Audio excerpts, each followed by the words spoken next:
Hi everyone, welcome back to another episode from Crazy Gamer. In this video, I'm going to show you how to change language in Golf Clash application. To change the language setting in Golf Clash is super easy.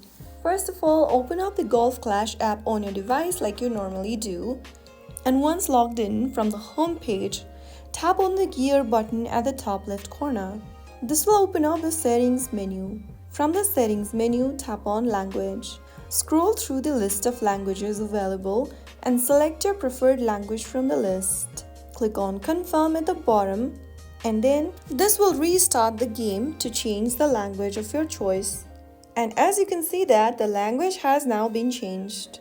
If you want to change the language to something else, you can repeat the step and choose a different language of your preference whenever needed. So that's how it's easily done. If you found the video helpful, don't forget to like, share and subscribe. I'll see you in the next episode. Thank you for watching.